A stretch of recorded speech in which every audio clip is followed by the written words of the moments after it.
Saludo muy grande a toda la gente que está por fuera del salón, pero estamos en la misma persona, en el mismo espíritu, en la misma mente.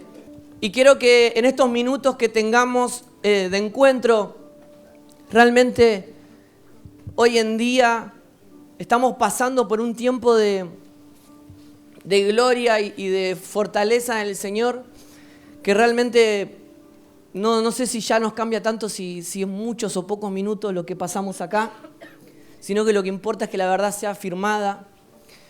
Y realmente le pido al Señor en esta mañana que nos pueda traer certeza, porque el mensaje se llama: el plan es no volver. Y quiero que esto lo podamos ver desde el lado eterno, desde una persona que ha visto la verdad, de una persona que ha conocido la verdad, pero ahora tiene que tomar una decisión. Jesús le decía: vete, pero no peques más, vete y no peques más. O sea, no vuelvas del lugar de donde saliste, no vuelvas al lugar de donde no vuelvas a la cárcel en la cual te quité. Entonces, hay muchos que capaz con la incertidumbre están pasando un tiempo donde han visto al Señor, pero capaz el costo le parece alto. A mí siempre me impactó el joven rico, que el joven rico podría haber sido el discípulo número 13. Él escuchó el costo. Y Jesús le dijo: sígueme. No a todo el mundo le ha dicho sígueme, le ha dicho a 12 personas más.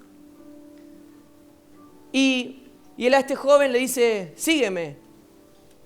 Pero para seguirme, este es el costo. Tenés que vender todo lo que está por encima mío. Y él dice que se fue angustiado a la casa. Pero él volvió a su casa angustiado. Y el mensaje de esta mañana quiero hablarle a toda la gente que está escuchando el costo de seguirle y se está volviendo angustiado a la casa. Que en angustia está pensando en volver a su antigua vida, porque sigue viendo la vida en el espíritu como un mérito propio y no del espíritu.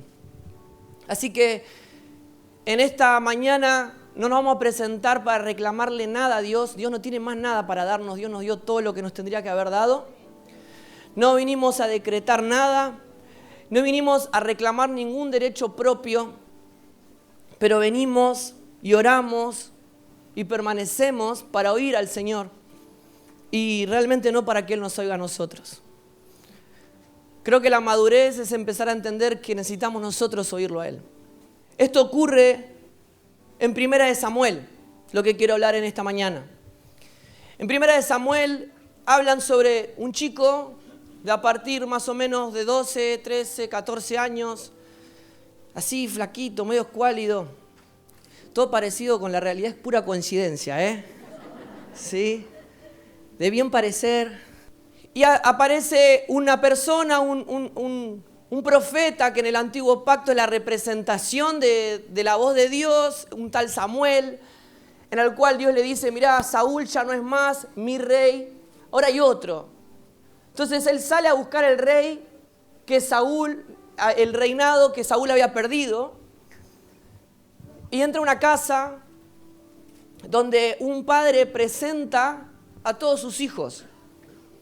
Y los presenta como un catálogo. Dice: bueno, tenemos a este, tenemos a aquel, este es inteligente, este es fuerte, este es lindo, este es rápido, este es morrudo. Y cada vez que esto ocurría, Samuel tenía en una certeza de que Dios no se estaba fijando en el físico, ni las aptitudes físicas, sino que Dios se estaba fijando en el corazón. Entonces él le dice: tiene que haber alguien más, tenés que tener algún hijo más. Y él dice: sí, tengo a uno que está cuidando las ovejas, pero es el más chiquito, es el que menos aptitudes tiene, pero te lo traigo. Y aparece por primera vez en la historia David. Y cuando aparece David, Samuel tiene una certeza, lo unge con aceite, agarra su cuerno, lo unge con aceite, pero se fue Samuel. No le puso una corona en la cabeza, Samuel se fue. Y David habrá dicho: ¿qué acaba de pasar, no? Porque él preguntaba qué hay de comer en la casa y le preguntaban, viste, fíjate, comida. lo trataban mal, y de repente aparece el profeta de Dios, dice, mira, tus hermanos no. Vos vas a ser el rey. Lo ungen y se van. Y David queda en su casa cuidando ovejas. Su realidad terrenal fue la misma antes que lo unjan. Lo ungieron como rey y no se lo llevaron en una limusina poniéndole ropas nuevas, sino que su condición terrenal, su realidad terrenal, no cambió en absolutamente nada. Él siguió cuidando de las mismas ovejas. Él siguió durmiendo en la misma cama, en su misma habitación. Tuvo sus mismas ropas, sus mismas luchas.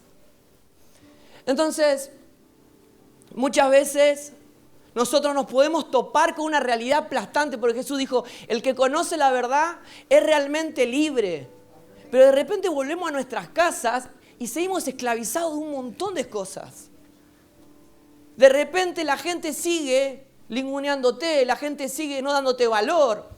De repente predicás y la gente no se tira a tus pies diciéndote, sí, llévame al Señor, no, te saca corriendo porque sos un molesto. Y de repente tu economía no cambió, tu enfermedad siguió ahí. Y uno empieza a decir, ¿es realmente lo que el Señor me trajo? ¿Es realmente lo que me pasó? No sé si a muchos de ustedes le dudó o dudaron de si realmente le ocurrió a Cristo. Entonces, muchas veces nos topamos con una verdad aplastante en el espíritu, pero que nuestra condición humana nos mantiene igual. En las luchas nos mantiene igual. Y la palabra del Señor es una semilla. Dice el Evangelio que esta semilla tiene que caer en tierra. Pero muchos de nosotros dejamos caer la semilla, la verdad, al Cristo en nosotros, la iluminación del Cristo en nosotros, en una caja. Y créeme que si vos dejás a una semilla en una caja, si en 20 años vas a buscar esa semilla, ¿saben qué va a seguir siendo? Una semilla. No va a cambiar en nada. Ahora, si la semilla cae en tierra y muere, va a dar mucho fruto.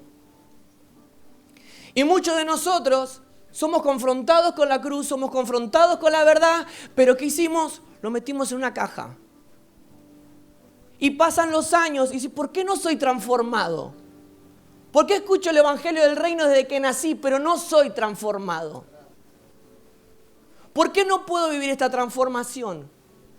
Dice las Escrituras que la iglesia es una ciudad sentada sobre un monte que no se puede esconder, lo eterno no se puede disimular, la verdad no se puede esconder, es una luz que está asentada sobre un monte que no se puede esconder, pero nosotros recibimos la verdad y la metimos en una caja durante años de nuestra vida y nos preguntamos por qué no damos fruto. Y créanme que si en esta mañana nosotros podemos abrir la caja y tirarlo en buena tierra, hoy es un éxito eterno lo que nos podemos vivir en esta mañana. Entonces, David recibe esta palabra. Y en ese momento había un grandote, un Goliat. Había guerra entre los filisteos y los judíos. Y los filisteos tenían como una ventaja que era a los gigantes. Y cuando tenían a los gigantes, dijeron, mirá, vamos a hacerla bien simple. Nosotros le mandamos al mejor de nosotros, ustedes nos mandan al mejor de ustedes. Y lo resolvemos así, mano a mano, dirían en la escuela, ¿no? Y claro, dice que 40 días, bueno, dice el número 40 en la Biblia es el número de prueba, es el número de proceso, de transición, de examen. Dice que durante 40 días Goliat los insultaba, los amedrentaba y les decía a ustedes, mándenme a uno. Pero ellos durante 40 días no solamente que lo escucharon, imagínense ustedes, ¿no? O me imagino yo, por cómo soy, un grandote durante 40 días diciéndome, vení a pelear. Yo son 40 días que estoy ignorando. No, está diciendo vení a rapear, no está diciendo vení a pelear. Y ellos estaban durante 40 días ignorando. Porque nadie iba, nadie decía, voy yo. Porque nadie en su condición humana podía ir y enfrentar a este gigante. Ahora nosotros vivimos ignorando. Y si nosotros ignoramos, no hace desaparecer el problema. Vos podés ignorar una enfermedad, pero la enfermedad nunca se va a ir porque la ignores. Vos podés ignorar pecados ocultos que nunca van a ser orientados y renovados en la cruz y limpiados por la gracia del Señor, porque lo ignores. Nunca vas a avanzar o nunca el examen de tu facultad o de tu escuela no se va a hacer porque vos ignores que tenés que estudiar. Las cosas siguen ocurriendo. La muerte, aunque nosotros ignoremos la muerte y digamos, ay, no me gusta hablar de la muerte, no quiero hablar de la muerte viene por vos, viene por mí. La naturaleza adámica, aunque a muchos perfiles de la iglesia le moleste que hablemos de las dos naturalezas y nos persigan por hablar de las dos naturalezas, créanme, la naturaleza adámica existe aunque la estén ignorando. Existe aunque lo estén ignorando. Y pueden pasar exámenes, pueden pasar días, pueden pasar horas, pero aunque lo ignoren, sigue reclamando. El vestigio del viejo hombre sigue reclamando. Por eso esto es una imagen viva de lo que Jesús hizo por nosotros. Que nosotros, la muerte venía por vos, venía por mí, y no había nadie en el sentido humano que pueda enfrentar al verdadero gigante, que era lo que nosotros teníamos que pagar por nuestros delitos y por nuestros pecados. Era imposible que nosotros no podamos cruzarnos ante Dios y tener las manos limpias, dice Job. Era imposible. No había manera, y la muerte venía, y la muerte nos reclamaba. Entonces, aparece un punto de inflexión. Y a mí me encanta porque cuando Dios está en los asuntos, siempre hay un momento que cambian todas las cosas. Cuando uno entiende la cruz, cuando uno entiende la resurrección de Cristo, cuando uno entiende el poder del Espíritu, la verdad que nos hace libres, cuando uno es quitado de la ignorancia, cuando uno entiende la obra de Jesús por nosotros, es un momento de inflexión. Y en esta imagen de Cristo, David, a mí siempre me encanta que Dios es un Dios atemporal, porque mientras estos 40 días Goliat le gritaba a los judíos y ellos temían morir en manos de Goliat, Dios ya lo veía a David con la cabeza de Goliat en la mano. Mientras Pedro lo negaba 3 veces a Jesús, Dios ya lo veía predicando para 5.000. Ya lo veía escribiendo epístolas. Mientras Pablo perseguía a la iglesia y mientras él agitaba para que maten a Esteban, para que él lo maten a piedrazos en la calle por el nombre de Jesús, el Señor ya lo estaba viendo en las cárceles, escribiendo cartas apostólicas, las cuales nosotros hoy la vemos como riquezas en Cristo. Hermano, no importa el proceso, el momento que vos estés viviendo en tu vida, el Señor ya te está viendo completo en Él. El Señor ya te está viendo gobernando juntamente con Él, resucitado juntamente con Él. El problema es que nosotros no somos conscientes del poder del Espíritu. Estamos centrados constantemente en lo que nos está pasando a nosotros, siempre. Es el hoy de lo que me pasa a mí. Porque en mí, para mí y a través de mí son hechas todas las cosas, pareciese. Entonces todo pasa a través nuestro y a través de nuestro filtro. Entonces, créeme que ni aún tu miedo, ni aún tu temor, ni aún tus defectos anulan la obra del Señor, de Cristo en vos. Lo único que puede anularlo o desviarlo es tu inmadurez, es tu falta de conciencia. Pero créeme que en Cristo hay destino de gloria para todos los que estamos en este salón y todos los que hemos creído en Él. Entonces, nada, la historia, no me quiero centrar en el final de la historia porque todos lo conocen, él agarra piedritas, ¿no? Y a mí me encanta que cuando aparece David con el almuerzo para los hermanos, los veo a todos atemorizados en el campamento. Y todos decían, miren ve los músculos que tiene, las proteínas que debe comer Goliat. No, encima tiene las Nike estas que corren re rápido. No sé. Y cuando llega David, miren lo que dice en 1 Samuel 17, 26. Dice, y David llega y le pregunta a todos los que estaban juntos a él, dicen, ¿qué harán por el hombre que mate a este filisteo y quite el aprobio de Israel?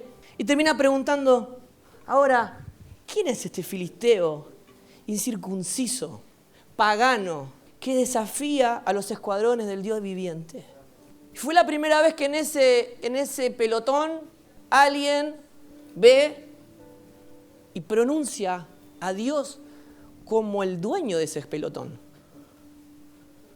como el Dios de esa gente que estaba ahí. Dice, nosotros no somos uno que se va a enfrentar a Goliat, nosotros somos los soldados del Dios viviente.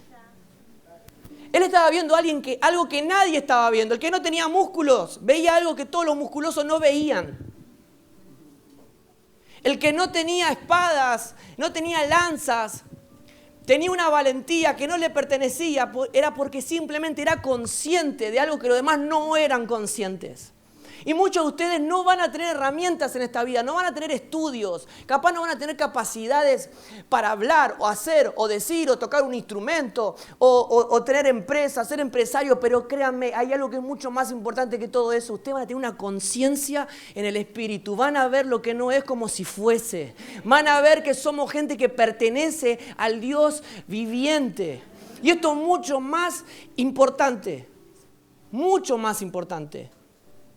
Entonces, él no vio al gigante, él vio a Dios, vio su gloria. Nosotros no vemos nuestras realidades de dolor, nosotros vemos una cruz que nos permite vernos resucitados. Una cruz que más allá del dolor, dice, Cristo en nosotros es esperanza de gloria. Cuando hay crisis, cuando hay dolor, nosotros vemos en Cristo una esperanza. Algo que los demás no ven, para ellos es locura Cristo en nosotros. Para ellos es una locura, para nosotros ¿saben lo que es? Esperanza de gloria, porque somos conscientes. Y a mí me encanta, miren lo que dice Pablo en Colosenses 2:1, para que sean consolados sus corazones, unidos en amor. ¿Hasta qué? Hasta alcanzar todas las riquezas del pleno entendimiento. Y él dice, y este es el resultado, esto es el objetivo, dice, para conocer el misterio de Dios Padre y de Cristo. ¿En quién están escondidos? Todos los tesoros de la sabiduría y del conocimiento. ¿Qué significa, hermanos? Es que en la eternidad ocurrieron cosas que nosotros aún no estamos enterados. En tu vida, en la eternidad, ocurrieron cosas que aún no te enteraste. Por eso vivís como una persona ignorante. Por eso tenés las mismas luchas. Por eso estás atemorizado hace 40 días contra Goliat. Por eso estás atemorizado contra la muerte, una salud, lo que sea. Estás atemorizado. ¿Sabes por qué? Porque no te enteraste de las cosas que ocurrieron en la eternidad. Sé que antes de la fundación de todos los tiempos, el Cordero fue inmolado. Y en Él, por Él y para Él fueron creadas todas las cosas. Y entre todas las cosas estaba vos y estaba yo. Fuimos destinados, predestinados. Antes que nuestro destino sea marcado, ya habíamos sido hechos para llevar a ese destino. Que era un destino de gloria en Cristo. Hay dones que muchos de ustedes tienen, que unos se enteraron que los tienen o que los enterraron hace muchos años. que están en esa caja y siguen como semillas. Pero ¿qué pasa? El hijo del esclavo en nada difiere del hijo del libre. Se ignora la herencia. Si es inmaduro, dice las Escrituras. Y bueno, David mata a Goliat. Y dice las Escrituras, y aconteció que el alma de Jonatán quedó ligada con la de David. Y lo amó Jonatán como a sí mismo. Y Saúl le tomó aquel día y no lo dejó volver a la casa de su padre. Y Jonatán se quitó el manto que llevaba y se lo dio a David. Y otras ropas suyas, hasta su espada, su arco, su talabarte. Y dice, y aconteció que cuando volvían ellos, cuando volvió David de matar al filisteo, era David con la cabeza del gigante. Era David todo chiquitito arrastrando la cabeza del gigante. Dice, salieron, mirá la aclaración que hace, salieron las mujeres, dice, de todas las ciudades a contar lo que estaba pasando. Dice, de Israel, cantando y danzando para recibir al rey Saúl. Dice, y lo recibieron con panderos, con cánticos de alegría y con instrumentos de música. Y cantaban las mujeres y danzaban. ¿Y saben lo que decía? Saúl hirió a sus 1000, pero David a sus 10.000. ¿Saben lo que es la envidia? Sentirse amenazado por el éxito de otro. Cuando vos tenés envidia es porque te sentís amenazado por la vida del otro. Hay un éxito del otro que te hace sentir amenazado. ¿Y qué hizo Saúl? Se enojó en gran manera, en gran manera. Dice, y le desagradó este dicho. Y él dice, hey, a David dicen 10.000 y a mí 1000. Dice, no le falta más que el reino. Dice, y desde aquel día Saúl no miró con buenos ojos a David. Es más, dice, aconteció al otro día que un espíritu malo de parte de Dios tomó a Saúl. Y él desvariaba en medio de la casa. Estaba en el palacio y estaba como loco Saúl. Estaba como loco. Y dice, y David tocaba, porque él antes cuando David le cantaba las canciones a Saúl, Saúl se calmaba. Era como el exorcista, donde ponían, cuando el chabón estaba medio loco, ahí David, tiqui, tiqui, tiqui, listo, un mosconcito ahí. Lo calmaba. Pero dice que ahora no lo calmaba nada. Estaba como loco Saúl, estaba totalmente enojado y encima desvariaba. Y David tocaba con su mano, dice, como los otros días, pero Saúl, mientras él tenía el instrumento y cantaba para él, para adorar a Dios, Saúl, ¿saben lo que hacía? Tenía la lanza en la mano. Estaba preparado para la guerra, estaba preparado para matar a esta persona que lo estaba sirviendo. Y esta era la envidia. Ni siquiera podía ver una persona que estaba sirviendo, ni siquiera podía ver una persona que Dios había escogido, ni siquiera podía haber visto a la persona que había salvado del dolor y de la persecución, porque Saúl nunca fue contra Goliat. Y era un problema Goliat. Pero él estaba enojado, la envidia era superior. Y dice que él estaba con una lanza en la mano. ¿Y saben lo que decía? Dice que un día arrojó la lanza hacia David y le dijo, enclavaré a David a la pared.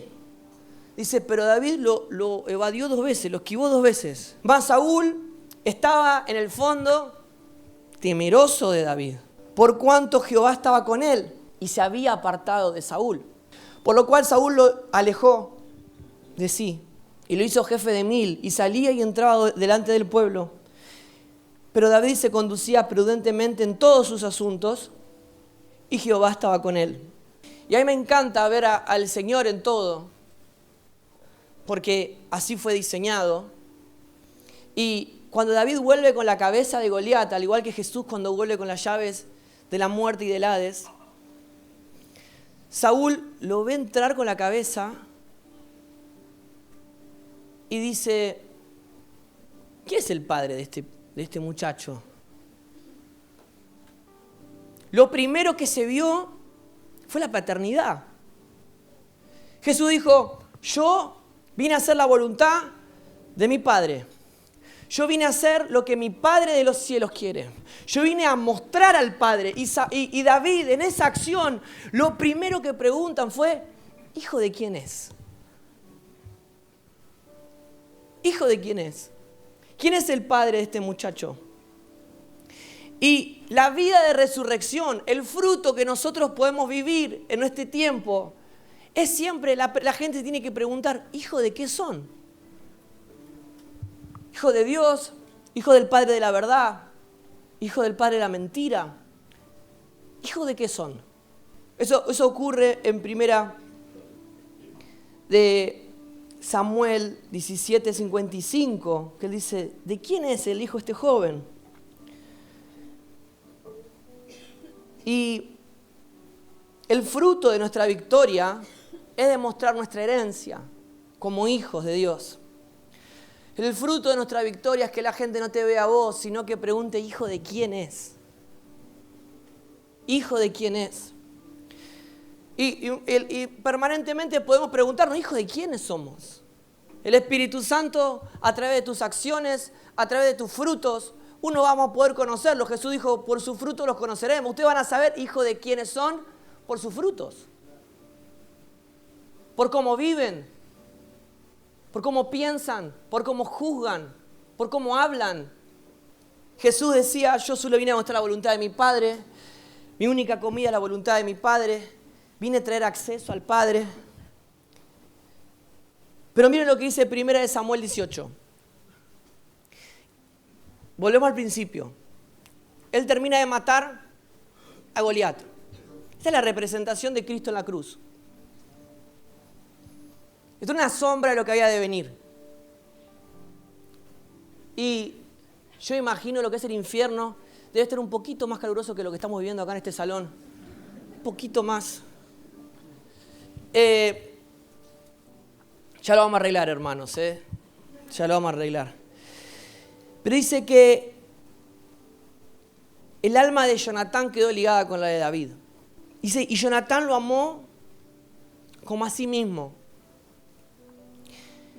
Y Saúl lo tomó aquel día y ¿saben qué hizo? No lo dejó volver a la casa de su padre. Dijo, mira, el plan ahora es más que no vuelvas. Y David, ese día que fue a llevarle el almuerzo a sus hermanos, nunca más volvió a su casa. Él se confrontó con la verdad. Como la persona que un día capaz salió en un colectivo y se cruzó un loco predicando el evangelio. Arrancamos un éxodo de nosotros mismos en los cuales empezamos a experimentar algo que nunca más volvimos. Algunos son algún mensaje de una conferencia, otros son a través de una canción, de una película, de un libro, de un devocional, la oración de una madre, del consejo de un padre, del acompañamiento de un pastor, de un hermano, de un momento de oración. Pero dice las Escrituras que él, luego de vencer al gigante más temido, nosotros al ver al gigante más temido, la muerte, estando muerta, y a Jesús con las llaves de la muerte y del Hades, donde la eternidad ahora tiene la forma de la cerradura, es una cruz. Dice que cuando lo vieron, le dijeron, nunca más vas a volver a tu casa. Y cuando nosotros entendemos la cruz, el Padre te dice, nunca más vas a volver del lugar de donde te rescaté. Hay un mandato, andate y no peques más, no vuelvas al lugar. No vuelvas al lugar de donde yo te saqué, del lugar de donde te rescaté, no vuelvas a la cárcel que te aprisionó. No vuelvas a la muerte. Y hay lugares, hermanos, que vas a tener que tomar decisiones. Hay lugares en los cuales nunca más vas a tener que regresar. Porque cuanto más es formado Cristo, la vida, esta expansión de verdad, de gracia, nos vamos a ir dando cuenta que las cosas van a cambiar. Va a haber lugares donde vas a pasar y tu conciencia te va a decir, yo estaba acá. Ayer hablaba con los jóvenes y les contaba que a mí siempre me encantó la imagen del pueblo de Israel cuando venía la nube y le decía, nos vamos. Y levantaban las cosas y durante 3 días ellos se iban movilizando a otro sector del camino para llegar a la tierra prometida. Y cuando terminaban todo, mandaban a un par a ver que no se hayan olvidado nada. Y lo que ellos traían era, no se imaginan en la mugre que vivíamos. Nosotros estábamos acostumbrados a vivir en esta mugre, pero desechos, inmundicias.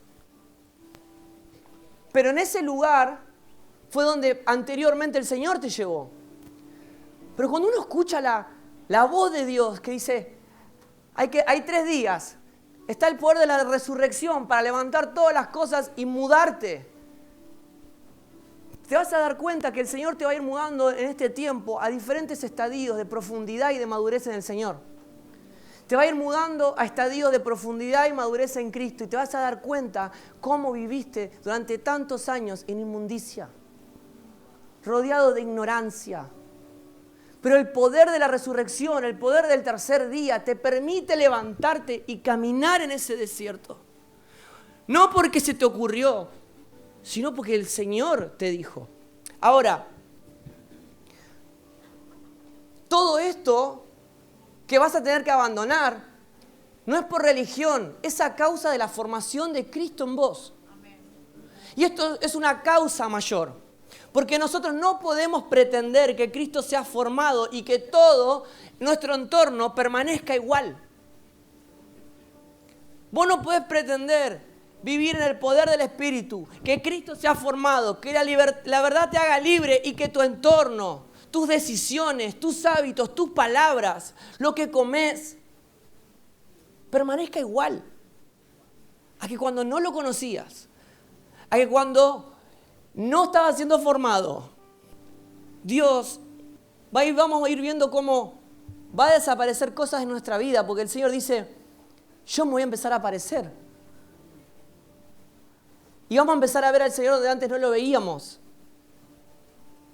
Y vamos a ver cómo algunas cosas desaparecen de nuestra vida, con ligaduras almáticas, amistades, patrones de vida, conductas, cosas que amamos que capaz no son malas. Y nos preguntamos ¿por qué? Es porque el Señor no quiere que regreses ahí, porque Cristo está siendo formado. Por cuidar esa vida.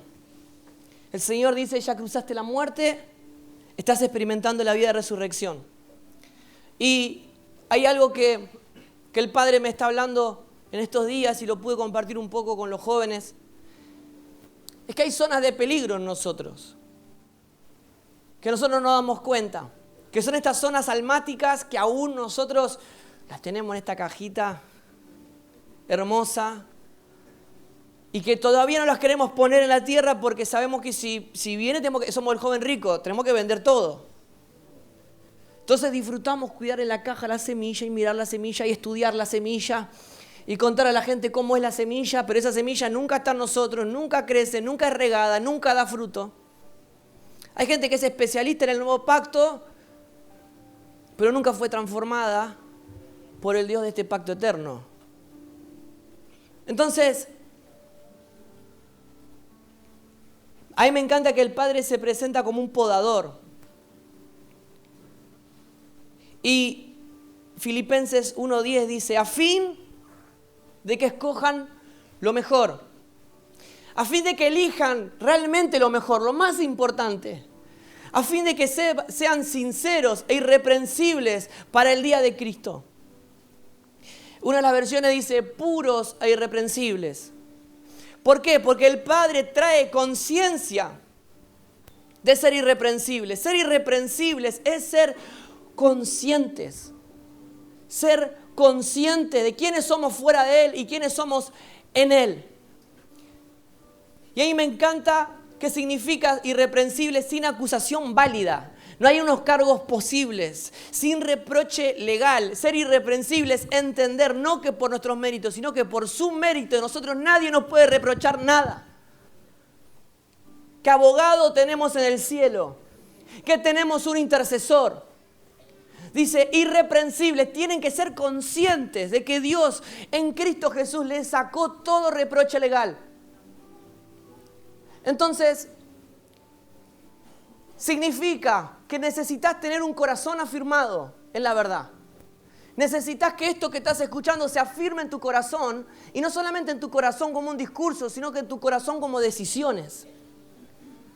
Significa que necesitas tener una identidad establecida, que dejás de escuchar voces externas que te quieran definir y empezás a escuchar la voz interna del Espíritu que todo el tiempo te dice: en Él, por Él y para Él fueron creadas todas las cosas. Vos no sos lo que el mundo dice, vos sos lo que yo he hablado. Lo que yo he hablado. A mí me encanta este pasaje, nunca lo había visto de esta forma. Dice: de la abundancia del corazón habla la boca, y a mí me volvió loco saber que de la abundancia del corazón del Padre, Cristo, la palabra, fue hablado. Todo lo que estaba dentro del Padre, todo lo que abunda en el Padre, fue hablado. Y esa es la palabra que está por encima de todo. Por encima de lo que pueden decir mis compañeros de la escuela, de trabajo, la economía, las noticias. Y tercer punto, una conciencia limpia. La conciencia limpia no es: yo no hice nada, sino que Él ha pagado por todo lo que hice. Una conciencia limpia es el hijo pródigo diciendo: en la casa de mi padre muchas moradas hay. Una conciencia limpia te permite volver a la casa del Padre, redireccionar el hambre, redireccionar tu código postal, redireccionar lo que estás haciendo, redireccionarte en el Espíritu. Pero uno piensa en David y predica acerca de David y no puede pasar en alto que David era un loquito, tenía sus debilidades. Tenía sus debilidades. Y parte de ser irreprensibles es conocerte, conocer tu carne, conocer que hay zonas de peligro en tu vida, a la cual decidís intencionalmente no morir. Me encanta el ejemplo de una cirugía, que es un cuchillo muy filoso que te abre el cuerpo, que es un dolor momentáneo para una salud duradera. Podemos ver los soldados que entrenan con mochilas pesadas y con artefactos para después en el campo de batalla moverse con agilidad. Podemos ver, le contaba a los chicos, músicos que tocan los instrumentos con pesas de arena en los pies para después pegarle más firme, más seguro. Gente que pasa por un sacrificio momentáneo para ver una victoria duradera. Ahora, miren lo que dice las Escrituras, Mateo 5:29, y lo voy a poner por dos. Este mensaje así avanzamos porque se están derritiendo del calor. Si tu ojo derecho te es ocasión de pecar, sácalo, échalo de ti. Pues te es mejor que uno se pierda uno de tus miembros y no que todo tu cuerpo sea arrojado al infierno. Por eso la cruz es la propuesta de Dios para el ser humano. Jesús pasó por un dolor. Jesús pasó por el dolor de la cruz para que hoy nosotros tengamos un galardón eterno. Entonces, ¿hay placeres momentáneos que tenés en tu vida y que hoy los tenés normalizados? Que créeme que te van a llevar un dolor permanente. Permanente. Y hay dolores momentáneos de matar a esa carne, de decirle que no a esa venganza que tenías diseñada hace tanto tiempo, que te van a llevar a un placer eterno, hermano. Cuando uno experimenta la cruz, empieza en este viaje del placer eterno, del deleite eterno. La iluminación en sus realidades nos permite entender esto, las zonas de peligro. Por eso Jesús, en su noche más dolorosa, antes de la cruz, en Juan 14:30, dice: yo ya no hablaré mucho más con ustedes porque viene el príncipe de este mundo y él nada tiene en mí. Nada tiene en mí. Ahora, ¿de dónde te puede tomar el diablo? ¿Cuáles son tus zonas de peligro en el cual puede hincar su gancho? Es la carne. Esa carne indomable que vos tenés. Pero Jesús está diciendo: hey, el diablo en mí no tiene nada. Me encuentra irreprensible. Entonces, ¿cuántas zonas de peligro hoy estás repitiendo generacionalmente? Que capaz ni te estás dando cuenta, pero decís: mi abuelo Mi abuelo era borracho. No, vos no sos borracho, abuelo. Esto es un ejemplo. No. Astemio. Mi abuelo era borracho. Mi papá, borracho. Dicen algunos. Y de repente te dando cuenta que cualquier problema que ocurre, cualquier cosa que te empieza a agitar, te pones a tomar algo y repetís el mismo patrón. Y de repente resolvés los problemas de la misma forma. De repente vos te acordás de los griteríos que habían en la casa de tus abuelos, que todos se peleaban, que todos discutían. Las navidades siempre parecía que no nos podíamos ver entre nadie porque todos siempre estaban peleados. Después pudiste ver a tus padres discutir, separarse, gritarse, faltarse el respeto. Y de repente hoy que vos sos padre y juraste nunca repetir esos patrones, de repente estás una palabrita de tu hijo o una palabrita de tu esposa, parece que explotás como si fuese un volcán. Y vos decís, ¿estoy repitiendo lo que juré destruir? Otras, capaz que pueden decir, mi abuela era chismosa. Mi mamá era chismosa. Y yo se los cuento a ustedes para que estén orando y se corte, decía, ¿no? Pero hay zonas de peligro en las cuales nosotros no estamos viendo que se repiten y donde el diablo hinca su gancho. Donde la frustración, estos 40 días del gigante gritándote, hablándote, pero todos ignorándolo, vuelven a la memoria del espíritu. Entonces, los gigantes para Israel era un problema generacional. Desde Josué, que los había tirado por ahí, ya hacía 3 generaciones, 4 generaciones que se venían peleando. Y hay que ver en qué área de tu vida sos fácil de ser atrapado. Mira, de acá lo veo a Hernán Antoñuc, gran pescador, Hernán Antoñuc. Alberto, pescador también. Luchito Spensieri, otro gran pescador. Mi papá, gran pescador. Y bueno, y tantos pescadores que tenemos acá. Nunca comimos un pescado, pero pescador. Ellos dicen que van a pescar.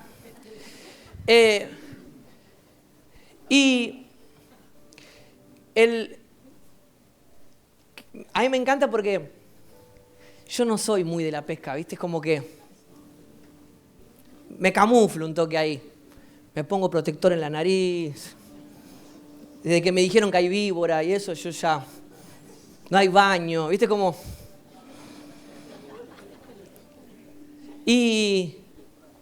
Pero a mí me encanta...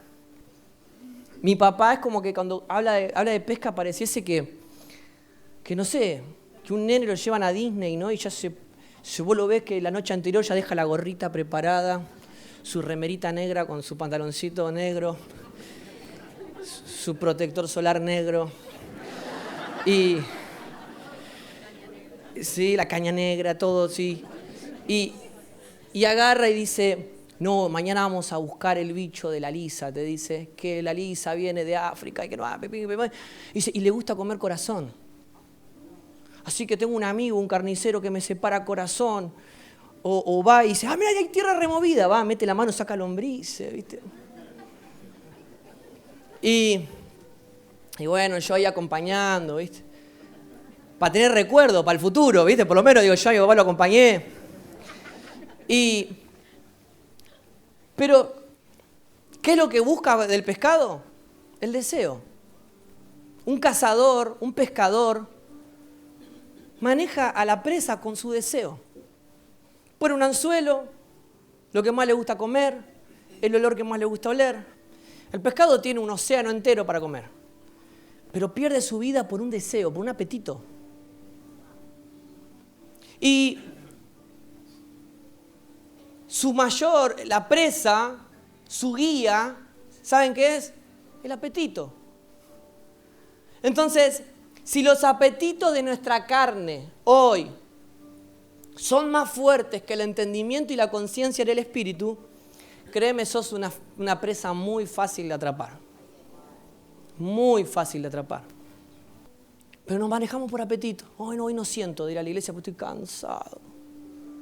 No, te voy a perdonar cuando realmente, pues si no soy un hipócrita si te perdono ahora porque no siento de perdonarte. Y de repente nuestros apetitos nos direccionan, nuestros apetitos nos hacen perder la vida. Por eso dice las Escrituras, todas las cosas me son lícitas, pero no todas me son de provecho. Todas las cosas me son lícitas, pero yo no me dejaré dominar por ninguna. ¿Por qué? Porque si Cristo gobierna en mí, entonces algo más me gobierna. Si Cristo no es el centro de toda mi atención, entonces algo más te está controlando. Porque madurar también es ejercer un dominio propio y no dejarse dominar por deseos o gustos personales, a pesar de que no sean malos en sí mismos. Entonces nosotros tenemos el dominio propio necesario para decir no a todo lo que saque a Cristo del trono. Entonces, créeme, hermanos, no alcanza con conocer la doctrina correcta.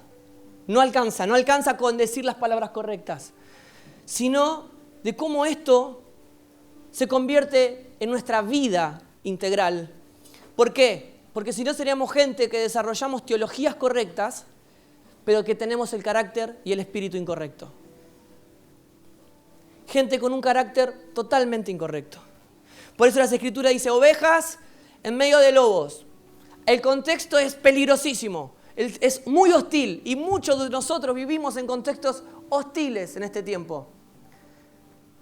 Pero la oveja internamente está pendiente de la voz del pastor. Y miren que el pastor, si vos te perdés, va y busca las 99. Hablamos hablando del buen pastor, no se confunda, no estamos haciendo propaganda a Alberto y a Fabián, estamos hablando del buen pastor. Estamos hablando del buen pastor.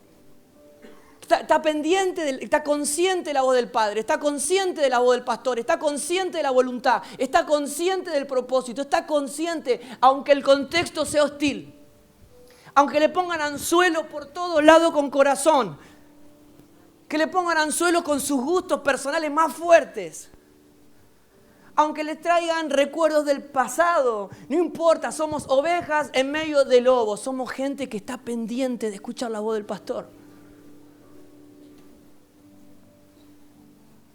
Entonces, y ya cerrando y terminando, dice las Escrituras que Jonatán queda ligado, dice, y lo amó como a sí mismo, y esto es una figura de Cristo. Para toda la gente que en este día está intentando, o en estos días diciendo, yo no sé si Cristo está en mí, yo no sé si nací de nuevo, yo no sé si esto realmente es para mí porque no lo puedo ver. Quiero que escuches esto que hace Jonatán. Porque esto no se trata de lo que vos puedas hacer. Jonatán dice que él era el heredero de Saúl, por sangre. Pero sabemos que Dios no se maneja por sangre, Dios se maneja por espíritu. Y Jonatán era el que realmente se tenía que sentir amenazado, porque era la persona que le iba a sacar el puesto en el cual él se preparó toda la vida. Toda la vida él se ha preparado para ser el heredero al trono. Sus estudios, sus comidas, sus vivencias, sus reuniones, todas fueron direccionadas a que un día él iba a ser el rey heredero. Y aparece que cuidaba ovejas, que mata al gigante, se convierte en la sensación. Pero dice que Jonatán, a contrario de Saúl, dice que su alma quedó ligada y que lo amó como a sí mismo. Y Jonatán es una imagen de Cristo, porque dice que lo que hizo Jonatán es lo que Cristo hizo por nosotros. Habla de la entrega de la túnica. Dice que de repente nos hizo coherederos juntamente con él. Y dice que Jonatán le da la túnica a David, de la misma forma que Cristo se desvistió de divinidad, para vestirnos a nosotros del nuevo hombre que es Cristo. Y dice que todo fue transferido gratis. Y dice las Escrituras, lo amó como a sí mismo. Dice, y Jonatán se quitó el manto que llevaba y se lo dio a David. Dice, y le dio otras ropas suyas, para que siempre tenga su ropa de realeza. Le dio su espada, su arco, su talabarte. Y es tremendo el atraso que trae al propósito de Dios cuando nosotros no nos ajustamos al cuerpo y no vemos lo que el Señor hizo con nuestro hermano.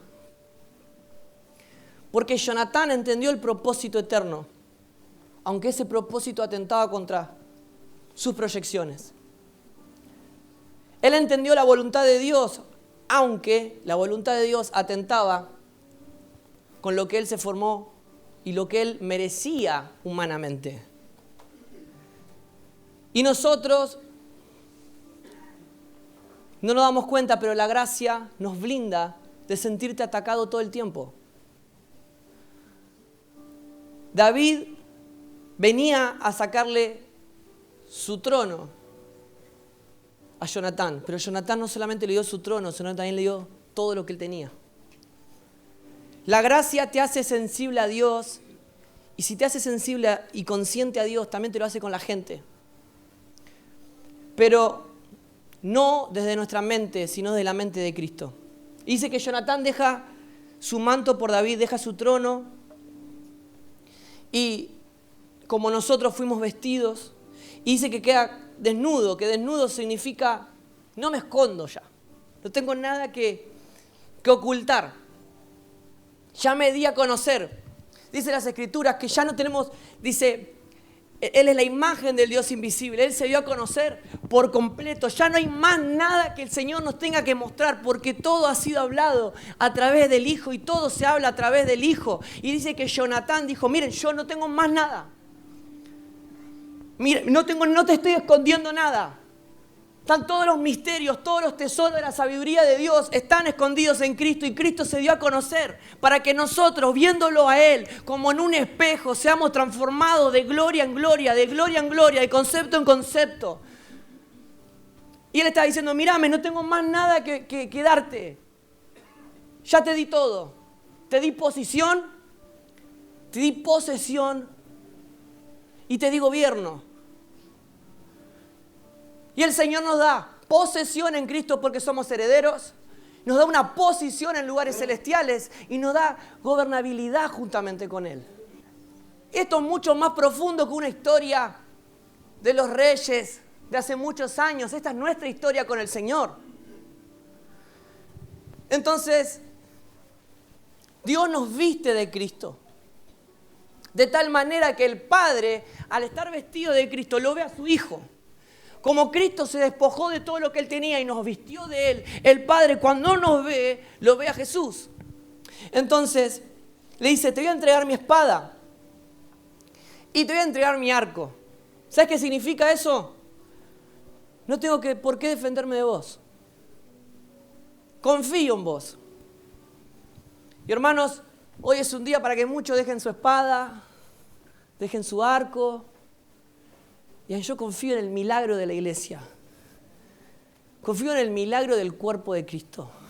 Confío en el milagro de la familia que el Señor me dio. Confío en el milagro de que todos los planes del Señor para conmigo son para bien. Y dice, toma mi espada. Y eso es lo que el Señor quiere. Que nosotros entendamos que no hay planes de mal para nosotros. Y me encanta que le da el talabarte, que es el cinturoncito que usan, que cuelgan la espada. Y la espada es la representación de la palabra de Dios. Cristo es la palabra. Y la espada es la palabra de Dios, pero el talabarte es nuestro espíritu. Jesús dice, yo te estoy dando mi corazón, mi esencia, mi naturaleza. Yo te estoy dando la palabra, pero te estoy dando además un espíritu que ama ese corazón. Yo te doy mi talabarte, donde ese corazón posa, donde ese corazón se sostiene, porque el espíritu te sostiene hablando verdad, te sostiene mediante la palabra. Te sostiene mediante su verdad, mediante su palabra, mediante su dirección. Y está diciendo, yo te estoy dando mi corazón, mi hijo y además un espíritu que lo cuida. Él nos da su espíritu. Pero ¿saben qué pasó? David recibe todo eso y se viste. Pero un tiempo antes, cuando se enteran que David va a pelear con Goliat y dicen, bueno, ¿quién va a pelear con Goliat? Bueno, dice el de los sanguchitos que va a ir él. Bueno, dice, que vaya él, así tenemos más tiempo para correr, decían los demás, ¿no? Y Saúl le dice, vení, te voy a vestir. Dice que le pone un casco re pesado, una armadura re pesada. Y David quería agarrar una espada porque sabían que no tenían espada el pueblo de Israel. Solamente Saúl y Jonatán tenían espada. Y lo quería levantar y no podía. Y David le dijo, mirá, no quiero usar esto. Y Saúl le dice, ¿pero por qué? Y él le dijo, yo no puedo andar con esto. No puedo pelear con esto. Y dijo, a mí el Señor, Jehová de los ejércitos, no me diseñó para pelear de esta manera. Entonces él fue así, vestido como vino. Ahora la pregunta es, ¿quién nos viste a nosotros? Porque él recibe la vestidura de Jonatán, pero no quiere recibir la vestidura de Saúl. Y el Señor nos presenta una vestidura en Cristo del nuevo hombre, de la nueva creación, pero nosotros nos vestimos de las ideologías de este mundo. Nos vestimos por la política de este mundo. Nos vestimos por la cultura evangélica, nos vestimos por nuestros gustos, por nuestros deseos, pero nosotros tenemos que tener bajo la conciencia del Espíritu en esta mañana decir, yo no puedo andar con esto. Yo no puedo seguir así. Para tomar mi cruz me tengo que despojar de todo. Me tengo que despojar de esta vestimenta que me puso el mundo, que me puso un rey que en realidad lo que quiere para mí es matarme, anularme, pero hay uno que me está dando su trono, que me está dando su posición, que me está dando su vestidura. ¿Quién instala pensamientos? ¿Quién te viste? ¿Por qué, hermano? Saúl quiso cubrir para que David se defienda, pero él dijo, mi armadura es Jehová de los ejércitos. Por eso Romanos dice, vístanse de las armaduras de Dios para resistir los días malos. Si pueden ir pasando los músicos. Para toda la gente que hoy, muchos están tomando decisiones drásticas. Acá tengo un amigo, a Jonathan Yunes. No sé si dónde estás, te mando un abrazo muy grande, hermano. Te amo mucho. Hay gente que está tomando muchas decisiones muy fuertes. Pero la pregunta es, ¿a causa de qué? Si es un anzuelo de tus deseos o es la voluntad del Padre.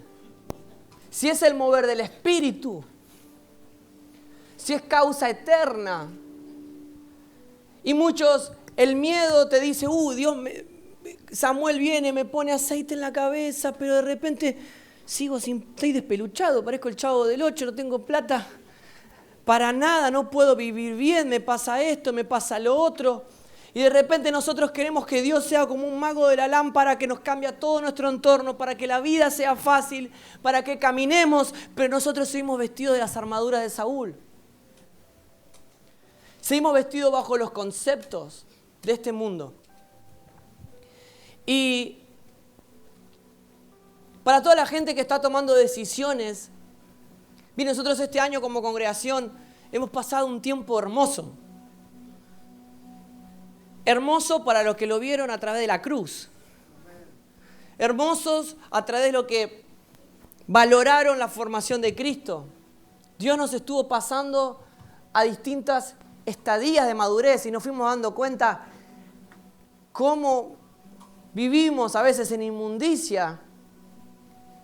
Y es un tiempo de gloria pero de decisiones. Puede pasar un año entero y vos tomar una decisión muy liviana. Puede pasar cosas como pasaron en la conferencia, que a mucha gente el Señor se le reveló, que mucha gente dijo, hoy entendí el Evangelio por primera vez.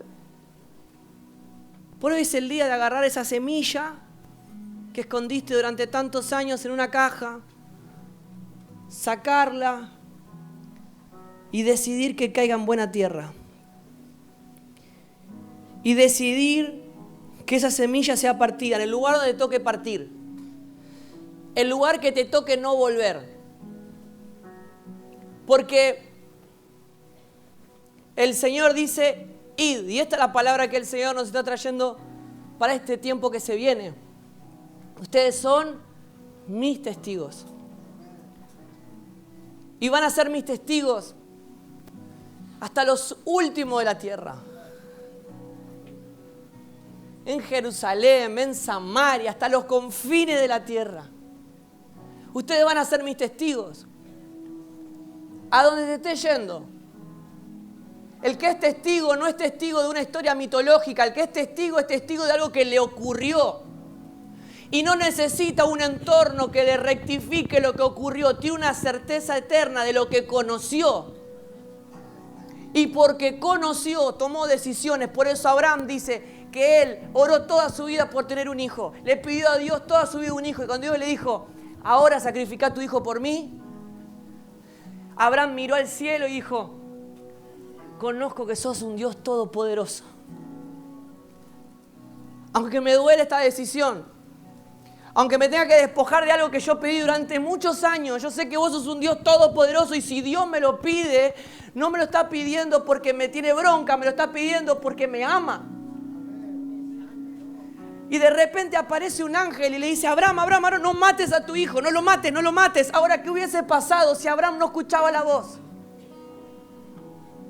Si no somos conscientes de la voz.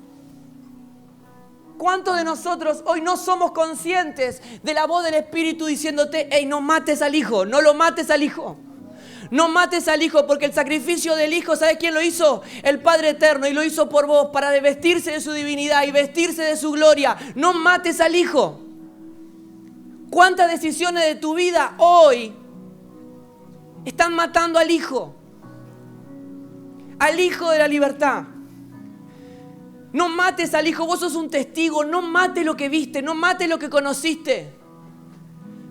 No busques los anzuelos. Donde te toque ir, créanme, la fe se recibe a todos los que estén yendo. Esta es una iglesia que tiene un credo de que nosotros no queremos que nadie se establezca en este lugar. Nosotros estamos siendo formados y entrenados para ir.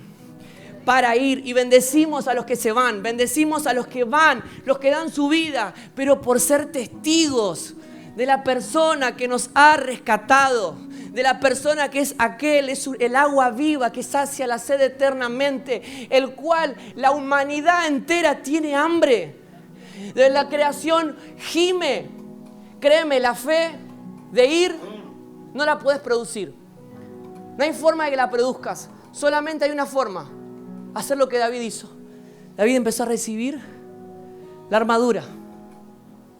En estos minutos que nos vamos a estar pasando, créeme, no hay unas palabras que vos puedas decir en este momento para que la fe se empiece a producir y seas un enviado.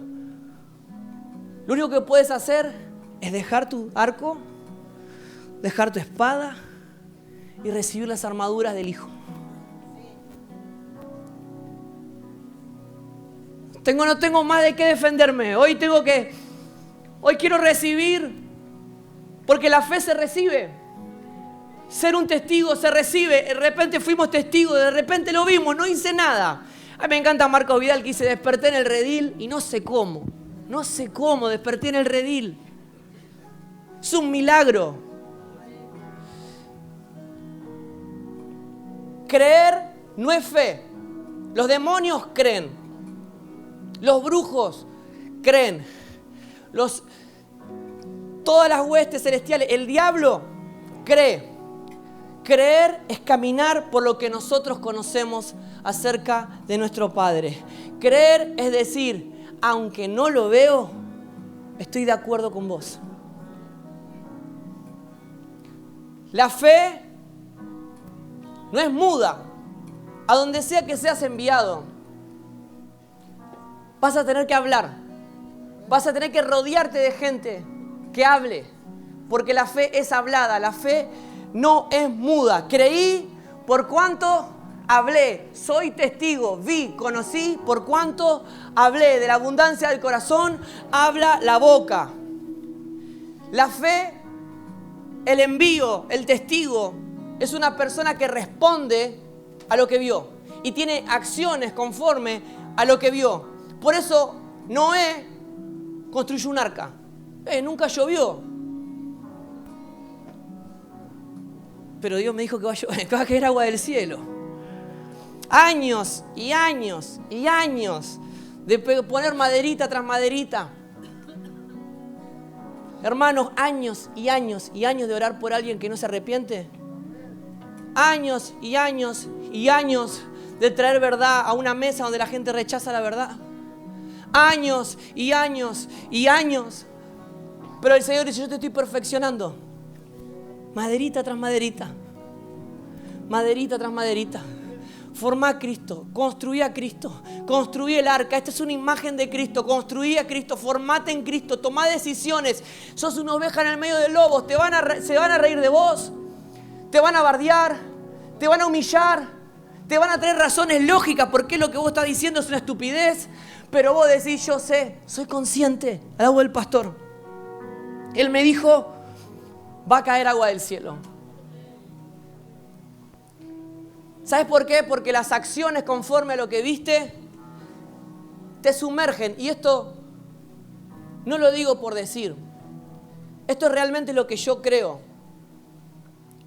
Estamos siendo sumergidos. Muchos hijos están siendo como si fuese arrancados de la infertilidad espiritual. Muchos en estos días están siendo arrancados de ser infértiles espiritualmente. Donde se acostumbraron a vivir sin fruto.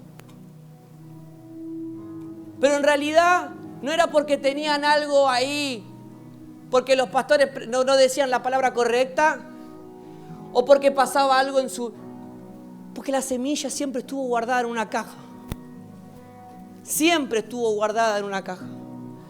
Pero las acciones conforme a lo que conociste y viste van a traer fertilidad espiritual. El carácter de Cristo va a ser desarrollado.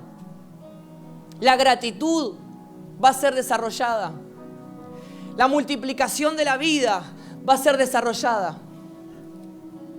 Pero ¿qué vas a tener que pasar? Vas a tener que dejar de actuar como víctima. Jesús no fue víctima. Jesús fue un sacrificio vivo. Vas a tener que empezar a correr riesgos. David fue a llevar los sanguchitos en un tupper, más pendiente que la madre, que le dijo a los padres, che, no pierda el tupper porque te mato. Y cuando él llegó, lo estaban vistiendo para pelearse con un gigante. Y él dijo, ¿quién es este? ¿Quién es este que se anima a hablar mal y a insultar al pueblo de Dios? Un celo, ¿viste cuando le pasó a Moisés? Que Moisés se crió como un egipcio, con culturas egipcias, y de repente ve que un soldado le está pegando a un hebreo y dice que su naturaleza interna, su identidad interna salió a flote y él se dio cuenta que realmente en el fondo tenía una identidad más allá de su cultura del mundo. Bueno, hay un golpe que esta mañana está ocurriendo para muchos. Es que aunque se hayan criado con carnalidad, aunque se hayan criado con abuso, con violencia, con cultura evangélica por fuera de la cruz de Cristo, hoy hay decisiones por tomar en la cual va a salir la verdadera identidad a flote. Vas a ver cómo le están pegando a un soldado hebreo y de repente sale a flote tu verdadera identidad. Vas a tener que correr riesgos. El tamaño del riesgo que estés dispuesto a correr es el tamaño de Cristo que va a ser formado en tu vida.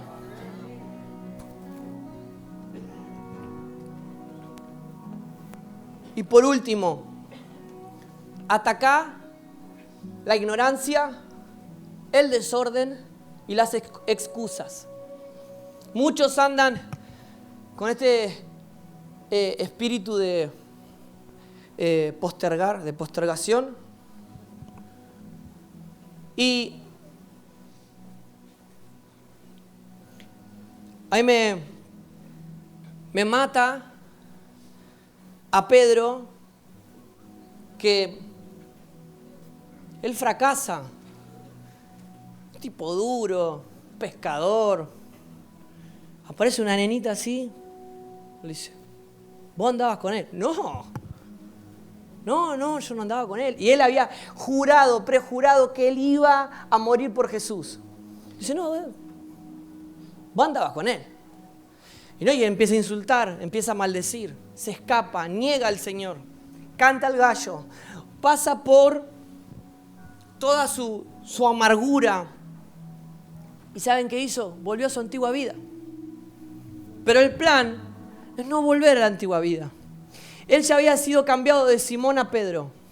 Él ya había cambiado de ser un pescador de peces a ser un pescador de hombres.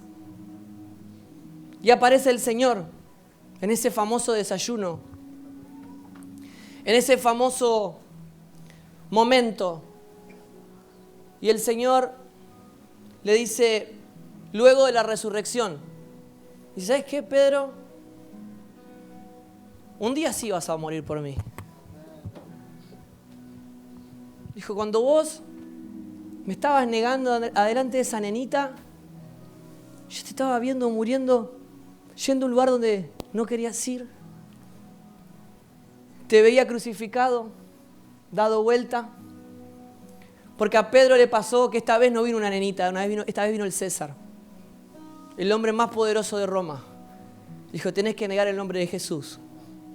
Y él, a través del poder de la resurrección, después de la tumba vacía, ya lleno del Espíritu, dijo, yo no voy a negar a mi Señor. Es más, si me van a crucificar, crucifíquenme dado vuelta.